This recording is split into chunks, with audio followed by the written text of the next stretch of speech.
കൈരളി ടിവിയുടെ എല്ലാ ബഹുമാന്യ പ്രേക്ഷകർക്കും പച്ചക്കുതിരയിലേക്ക് സ്വാഗതം. കരയാനുള്ള 100 കാരണങ്ങൾ ജീവിതം നമുക്ക് കാണിച്ചു തന്നിട്ടുണ്ടാവും. എന്നാൽ ചിരിക്കാനുള്ള 1000 കാരണങ്ങൾ നമുക്ക് ജീവിതത്തിന് അങ്ങോട്ട് കാണിച്ചു കൊടുക്കാം. എത്രയോ വേദികളിൽ ചിരിയുടെ മാലപ്പടക്കത്തിന് തിരികൊളുത്തിയ അനുഗ്രഹീത കലാകാരനായ കോട്ടയം നസീറാണ് കഴിഞ്ഞ എപ്പിസോഡ് അവസാനിക്കുമ്പോൾ എന്നോടൊപ്പം ഉണ്ടായിരുന്നത്. ഈ എപ്പിസോഡ് കണ്ടിന്യൂ ചെയ്യാൻ വേണ്ടി നസീറിനെയും ഹസീനയെയും ഞാൻ സ്നേഹപൂർവ്വം പച്ചക്കുതിരയുടെ ഈ മത്സര പഥത്തിലേക്ക് ആനയിക്കും.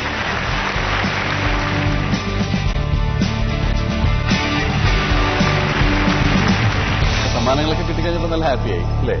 ഇങ്ങനെ കിട്ടാൻ നല്ല സന്തോഷം. ദുബായ് ഗോൾഡ് സൂക്ക് നൽകുന്ന 4000 രൂപയ്ക്കുള്ള സമ്മാനങ്ങൾ ലഭിച്ചു കഴിഞ്ഞു അല്ലേ? ഇനി അടുത്ത 8000 രൂപയ്ക്കുള്ള ചോദ്യമാണ് ഞാൻ ചോദിക്കാൻ പോയത്. അപ്പൊ അതിന്റെ ഇടയ്ക്കാണ് എനിക്കിങ്ങനെ ഓരോരുത്തരെ ഇമിറ്റേറ്റ് ചെയ്ത് കാണണം എന്നൊക്കെ തോന്നി. അങ്ങനെ കുറച്ച് ചോദ്യം ചോദിക്കാൻ കുറച്ച് നീണ്ടുപോയി. അപ്പൊ ഞാൻ ഒന്ന് ചോദിക്കാൻ പറ്റും, മക്കളെ അവര് മിമിക്രി കാണിച്ചു തുടങ്ങിയോ? ഇളയാൾക്ക് മിമിക്രിയുടെ ചെറിയൊരു അസ്കിതയുണ്ട്. മൂത്താൾക്ക് വരയുടെ ഒരു അസ്കിതയുണ്ട്. അപ്പൊ രണ്ടും പാപ്പച്ചിയുടെ അസ്കിത തന്നെയാണ് കിട്ടിയത്. 2 അസ്കിതകളും കിട്ടിയിട്ടുണ്ട്. ഇളയാൾ അത്യാവശ്യം ചെയ്യും. ആണോ? നസീർ സാറിനെ കാണിക്കും. നമുക്കൊന്ന് വിളിക്കാം. ഓ നൗഫൽ സ്റ്റേജിലേക്ക് വരുമോ?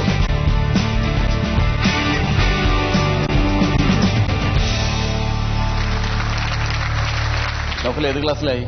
3-ാം ക്ലാസ്സിൽ പഠിക്കുമ്പോ നസീർ മിമിക്രി എന്ന് പറയുന്ന പദം കേട്ടിട്ട് പോലും ഉണ്ടാവില്ല അല്ലേ? നൗഫൽ പക്ഷേ 3-ാം ക്ലാസ്സിൽ പഠിക്കുമ്പോൾ കൈരളി ടിവിയിൽ വന്ന് നിന്നിട്ട് ലോകത്തുള്ള എല്ലാവരും കാണുക മിമിക്രി കാണിക്കാൻ പോവുകയാണ്. ആരെയാണ് ഇമിറ്റേറ്റ് ചെയ്യാൻ പോകുന്നത്? ആഹാ, നസീർ സാർ ഒന്ന് ഇമിറ്റേറ്റ് ചെയ്ത് കാണാം.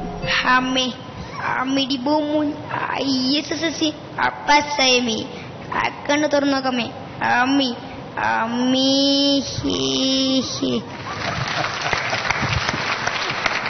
വെരി ഗുഡ്, വെരി ഗുഡ്, നല്ലതായിരുന്നു കേട്ടോ. ഇനി ഇതുപോലെ വലിയ മിമിക്രി ആർട്ടിസ്റ്റ് ആവണം, അതുകൊണ്ട് വലിയ സിനിമാ നടനാവണം, അതാണോ ആഗ്രഹം? വേറെ എന്താണ് ആഗ്രഹം? സയന്റിസ്റ്റ് ആണോന്നാണ് ആഗ്രഹം. വെരി ഗുഡ്, അപ്പൊ വലിയ സയന്റിസ്റ്റ് ആവും കേട്ടോ. പോയിരുന്നോളൂ. നിഹാൽ എന്താണ് ചെയ്യാ? നിഹാൽ നന്നായിട്ട് വരയ്ക്കും. വരയ്ക്കും. ഇലക്ട്രോണിക്സ് ഒക്കെ അങ്ങനത്തെ ഒക്കെ ചില പരിപാടികളൊക്കെ ഉണ്ട്. അതൊക്കെ ചെയ്യാൻ ഭയങ്കര ഇഷ്ടമാണ്, താല്പര്യം. മിമിക്രി സ്കൂളിലൊക്കെ പ്രോഗ്രാംസിലൊക്കെ പങ്കെടുക്കാറുണ്ട്. നസീർ ഇപ്പോഴും വരയ്ക്കുന്നുണ്ട്? ഞാൻ വരയ്ക്കുന്നുണ്ട്. വരയ്ക്കുമല്ലേ? അത് വിട്ടുപോകരുത്. ഇല്ല, ഞാൻ പെയിന്റിങ്സിന്റെ ഒരു എക്സിബിഷൻ ചെയ്യാൻ വേണ്ടിയിട്ടുള്ള വർക്ക് നടന്നുകൊണ്ടിരിക്കുകയാണ്. ഓയിൽ പെയിന്റ്സ് ചെയ്യുന്നുണ്ട്. അതൊക്കെ ആരെ കൊണ്ടാ വരപ്പിക്കുന്നത്? അത് പുറത്ത് പറയേണ്ടത്, പുറത്ത് ആൾക്കാരെ കൊണ്ട്. അതെല്ലാവരും ചോദിക്കും, ഇത് നീ തന്നെ വരയ്ക്കുന്നതാണ്, തടി പേര് മാത്രം നീ വരയ്ക്കുന്നുള്ളൂ എന്ന് എന്റെ ചോദിച്ചല്ലേ. അപ്പൊ ഞാനിപ്പോ ഒരു മാഗസിൻ തുടങ്ങിയ നസീറിനെ അറിയാം, പിന്നെ ഫേസ്ബുക്ക്. അപ്പൊ അതിന്റെ എഡിറ്റോറിയൽ വായിച്ചിട്ട് അപ്പൊ എനിക്കിങ്ങനെ വല്ലപ്പോഴൊക്കെ തോന്നുന്ന കാര്യങ്ങൾ ഞാൻ കുത്തിക്കുറിച്ച് വെക്കുന്നതൊക്കെയാണ് ഞാനിങ്ങനെ എഡിറ്റോറിയൽ എഴുതുന്നത്. അപ്പൊ എഡിറ്റോറിയൽ വായിച്ചിട്ട് എനിക്ക് കിട്ടുന്ന ഏറ്റവും വലിയ അഭിനന്ദനം എന്താണെന്നറിയാമോ? ഇതാരാ എഴുതുന്നത്? അപ്പൊ ഞാൻ കണക്കാക്കുന്നതാണ്. അപ്പൊ ഞാൻ എഴുതുമെന്ന് ആളുകൾ വിചാരിക്കുന്നതിന്റെക്കാൾ അപ്പുറത്തൊരാൾ എഴുതുന്നു തോന്നുമ്പോഴാണല്ലോ ആളുകൾ അങ്ങനെ ചോദിക്കുക. അപ്പൊ എല്ലാവരും ചോദിക്കും, നമുക്ക് വളരെ അടുപ്പമുള്ളവരൊക്കെ ചോദിക്കും, ഇത് ആരാ എഴുതുന്നാരാ എന്ന് ചോദിക്കും. അത് എന്നതുപോലെ ഞാൻ നസീറിനോട് ചോദിച്ചതേ ഉള്ളൂ. കാണണം, എക്സിബിഷൻ ഞങ്ങൾക്ക് എത്രയും കാണാൻ വലിയ തിരക്കുമായി. വലിയ എക്സിബിഷൻ ആയിരിക്കും. കാര്യം ഇപ്പൊ ചെയ്തിരിക്കുന്ന ഒരു 10-15 വലിയ ഓയിൽ പെയിന്റ്സ് ആയിരിക്കും. 6 അടി പൊക്കം ഒക്കെ ഉള്ളതാണ് ശരിക്കും. വലിയ പെയിന്റിങ്സ് ആണ്. വാട്ടർ കളർ ചെയ്യുന്നുണ്ട്, സ്കെച്ചസ് അല്ലാണ്ട് ചെയ്യുന്നുണ്ട്. ഇനി ദാസേട്ടന് കൊടുക്കാൻ വേണ്ടി ഒരെണ്ണം ചെയ്തിട്ടുണ്ടായിരുന്നു. ഒരു 50 രൂപ നോട്ട് വരച്ചിട്ടുണ്ടായിരുന്നു. 50 രൂപ എന്ന് പറഞ്ഞ വലിയ നോട്ടാണ്. അതില് ഗാന്ധിജിയുടെ തലയ്ക്ക് പകരം ദാസേട്ടന് അദ്ദേഹം പാടിയ ആദ്യത്തെ വർഷം, അതാ നോട്ടിന്റെ നമ്പർ, എന്നിട്ട് എന്താ പറയാ 50 സാൽ, അങ്ങനെ ഒരു നോട്ട്, കറണ്ട ഒരു 50 രൂപയുടെ നോട്ട് കയറ്റുന്നത്. ഇതിപ്പോ ഞാൻ കൊടുക്കും ദാസേട്ടന് ബർത്ത്ഡേക്ക് പ്രശ്നം. അത് പെൻസിൽ സ്കെച്ചാണ്? അല്ലല്ല, വാട്ടർ കളർ ചെയ്യും. വലിയ കാര്യമാണ് അതൊക്കെ, വലിയ കാര്യങ്ങളാണ് സാർ അതെല്ലാം. അപ്പൊ നമുക്ക് 8000 രൂപയ്ക്കുള്ള ചോദ്യത്തിലേക്ക് കിടക്കാം. പച്ചക്കുതിര, 4ാമത്തെ ചോദ്യം. പി കെ കുഞ്ഞാലു അഥവാ കുഞ്ഞാലു കൊച്ചുമൊയ്തീൻ പടിയത്ത് അറിയപ്പെടുന്നത് ഏത് പേരിലാണ്? പച്ചക്കുതിര, option A Vaikom Muhammad Basheer, B Rahman, C Bahadoor, D Mamukkoya. Your time begins.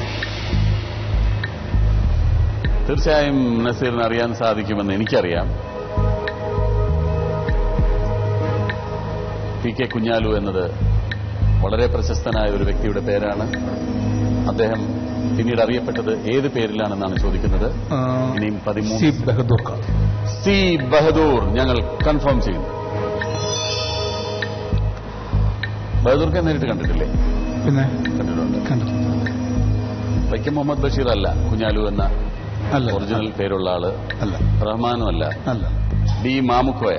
Mamukkoya എന്ന പേര് സിനിമയിൽ വന്നതിന് ശേഷമാണ് മാമുക്കോയ ആയത്. മാമുക്കൊക്കെ അങ്ങനെ കോയ എന്നുള്ള പേരൊന്നുമില്ല, മാമു എന്നാണ് അദ്ദേഹത്തിന്റെ പേര്. എല്ലാവരും അവിടെ നാട്ടിലും അറിയപ്പെടുന്നത് മാമു എന്നാണ്. സിനിമയിൽ വന്നതിന് ശേഷമാണ് മാമുക്കോയായി മാറിപ്പോയത്. അപ്പോ പി കെ കുഞ്ഞാലു ബഹദൂർ ആണെന്നാണ് നസീർ പറയുന്നത്. ഹസീനയ്ക്കും അത് തന്നെയാണ്. പച്ചക്കുതിരയോട് ചോദിക്കാം. പച്ചക്കുതിര, ഏതാണ് ശരിയായ ഉത്തരം? സി ബഹദൂർ ശരിയായ ഉത്തരം. 1930 ബഹദൂർക്ക കൊടുങ്ങല്ലൂർ ജനിക്കുന്നത്. 1954 അവകാശി എന്ന് പറയുന്ന സിനിമയിലൂടെയാണ് ബഹദൂർക്ക സിനിമയിൽ വരുന്നത്. തിക്കുറിശി സാറാണ് കുഞ്ഞാലു എന്ന പേര് മാറ്റി ബഹദൂർ എന്നുള്ള പേരാക്കി മാറ്റും. 8000 രൂപയ്ക്കുള്ള ദുബായ് ഗോൾഡ് സൂക്കിന്റെ സമ്മാനങ്ങൾ സമ്മാനമായി ലഭിച്ചു കഴിഞ്ഞു. ഇനി അടുത്തത് എത്രയാണെന്നറിയാമോ?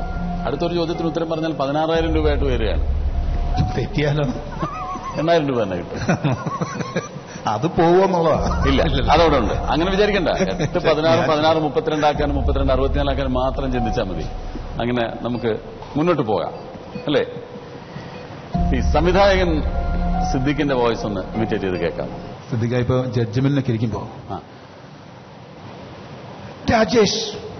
രാജേഷിന്റെ പെർഫോമൻസ് വളരെ നന്നായിരുന്നു. നല്ല സ്കില്ലുണ്ടാവും. അതേന്നൊരു ടെമ്പോ, നമ്മൾ ഒരു സ്കിറ്റ് തുടങ്ങുമ്പോൾ അത് ചെയ്ത് ഫലിപ്പിക്കുന്ന ഒരു രീതി, നല്ല ക്ലൈമാക്സ് വേണം, സ്കില്ലുണ്ടാവണം. സ്കിൽ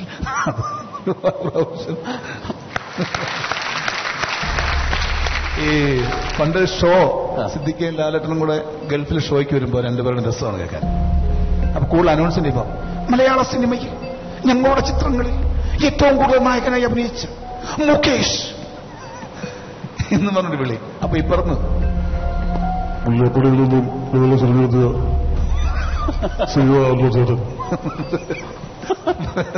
രണ്ടും രണ്ട് രീതിയിലുള്ള, എനിക്ക് ഭയങ്കര ഇഷ്ടമാണ് ഈ ഷോയ്ക്ക് കാണുമ്പോൾ.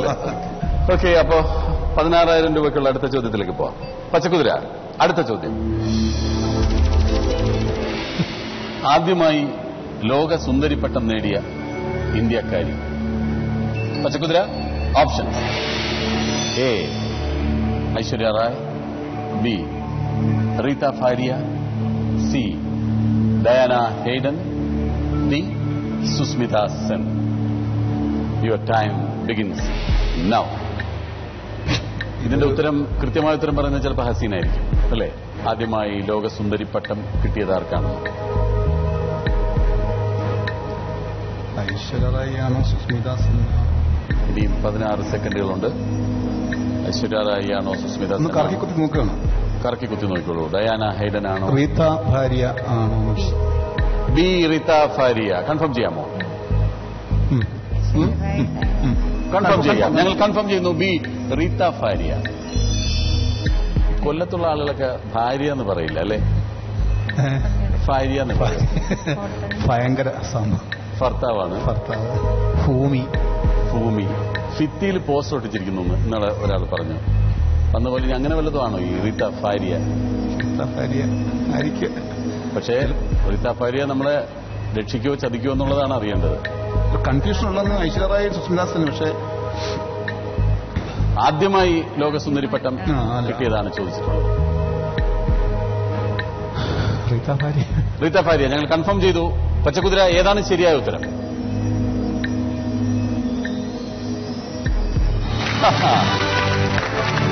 റീത ഫാരിയ തന്നെയാണ് ശരിയായ ഉത്തരം. 1966 ആദ്യമായി ലോകസുന്ദരിപ്പട്ടം റീത ഫാരിയ കിട്ടുന്നപ്പോ 1966 ലോകസുന്ദരി ഇന്ത്യയിൽ ഉണ്ടായിരുന്നു എന്ന് വേണം.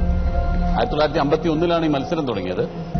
1966 ഇന്ത്യക്കാരിക്കാണ് ലോകസുന്ദരിപ്പട്ടം ആദ്യമായിട്ട് കിട്ടിയത്. പക്ഷെ എല്ലാവരും നമ്മൾ വിചാരിക്കുന്ന ചിലപ്പോൾ ഐശ്വര്യ റായ് അന്നായിരിക്കും ഒരു അതിന് അത്രയും പോപ്പുലാരിറ്റി വന്നത്. ടിവിയിലൊക്കെ കുറച്ചുകൂടി ഇത് പോപ്പുലർ ആയതും ഐശ്വര്യ റായിയാണ് സുന്ദരി എന്ന് പറയുമ്പോൾ ഐശ്വര്യ റായി നമുക്ക് കാണാൻ കഴിഞ്ഞതും പിന്നീട് ഐശ്വര്യ റായി വളരെ പ്രഗത്ഭയായ നടിയായി ശ്രദ്ധിക്കപ്പെട്ടതൊക്കെ ആ ഒരു പദവി അത്ര കണ്ട് ഉയർത്തി. വിശ്വസുന്ദരിപ്പട്ടം കിട്ടിയ സുസ്മിത സെന്നിന് കിട്ടുന്നതിനേക്കാൾ വലിയ സ്ഥാനമായിരുന്നു ലോകസുന്ദരിപ്പട്ടം കിട്ടിയ ഐശ്വര്യ റായിക്ക് കിട്ടിയത്, അല്ലേ? പക്ഷേ അതിനു മുമ്പ് 1966 റീത ഫാരിയ ലോക സുന്ദരിയായി വന്നു. ഇന്നിപ്പോൾ ഇതാ 16,000 രൂപയുടെ സമ്മാനവുമായി നസീറിന് മുന്നിലും എത്തി, അല്ലേ? 16,000 രൂപയ്ക്കുള്ള സ്വർണ്ണാഭരണങ്ങൾ സമ്മാനമായിട്ട് ലഭിച്ചു കഴിഞ്ഞു. ഇനി ആരെയാണ് ഇമിറ്റേറ്റ് ചെയ്യാൻ പോകുന്നത്? ഈ നമ്മുടെ മജീഷ സാമ്രാജ് ഞാൻ ചെയ്യാറുണ്ട്. ഞങ്ങൾ ചുമ്മാ തമാശയ്ക്ക് ഒരു സാധനം പറഞ്ഞു. മൂപ്പര് അത് ഒരു കഥയാണ്.